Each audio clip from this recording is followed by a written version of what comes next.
Hello and good evening. I'm Sulhi Azman and he's Khoo Chuang, and today is Wednesday, February 25th, the 56th day of 2016. And as Chuang said, I have a very free day today. I've been counting the days. There are 310 days left in the year, Chuang. Actually, why are you counting? We just started the year. I know. I mean, it's good to count down for something for whatever reason it is. But today, Chuang, is a Chingay celebration. Just before we were talking to the market, it's a very unique celebration for Johor, Penang, and Singapore. Well, I'm glad you remembered us Chinese. Yes, it is. It's a very festive parade. I think that's when they balance poles on your head. Right, okay, well, I mean, whatever it is, I hope the celebration will bring us luck. And speaking of luck, KLCI seems to falter a bit today. Now, the AVM KLCI down 6 points or 0.4% to 1,658 points. Advances were IOI, Public Bank, Axiata. Declines were led by Petronas Chemical, Supermax, Denari. Volume today was 1.64 billion shares, worth 1.86 billion ringgit. Now, Chuang, it's a result season today, and we shall take a look at the corporate earnings later. But looking at the macroeconomics of things, Citigroup today gave us a warning saying that the global recession is rising. Yeah, they said there's been a recent deterioration in the global outlook. There's been a large increase in uncertainty about the advanced economies, and notably for the US. We've even seen Janet Yellen say that she might even consider the negative interest rates policy that has been taken and adopted by the Japanese, the Swedish, the Denmark, the Danes, and the Swiss. Yeah, correct. Speaking of those, I think everybody just seems to be a bit scared of the global growth. Now, to be sure, Citigroup is defining the global recession growth as below 2%, which is a very significant difference of the usual requirement of GDP falling for 2 consecutive quarters. Now, on the regional market today, Chuang, Chinese stocks stumbled in most as surging money market rates signal tighter liquidity, and the Shanghai Composite Index sank 6.41% or 188 points to 2,741 points. And how does the Japanese stock look like, Chuang? Well, down 6.4%. Japanese stocks were down 1.4%, 224 points lower at 16,140 points.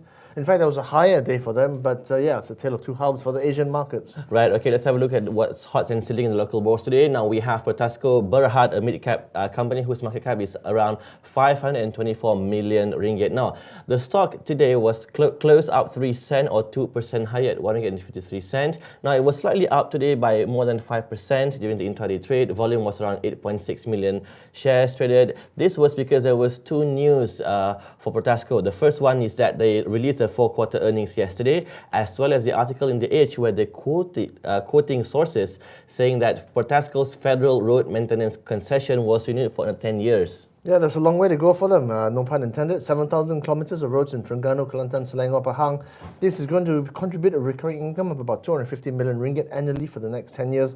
And apparently this concession is going to expire in February 2016. Yeah, so you 2026. You sit there and you have all the recurring incomes coming in. Right. It's a very good business to be in. Now, if we look at the earnings quickly, they made a net profit of 20.2 million ringgit in 4 quarters compared to a net loss of 4 million ringgit.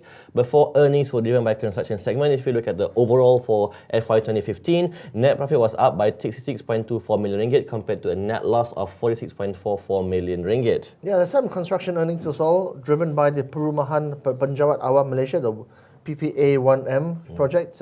Now, this is about half completed, and it's an affordable housing project for civil servants.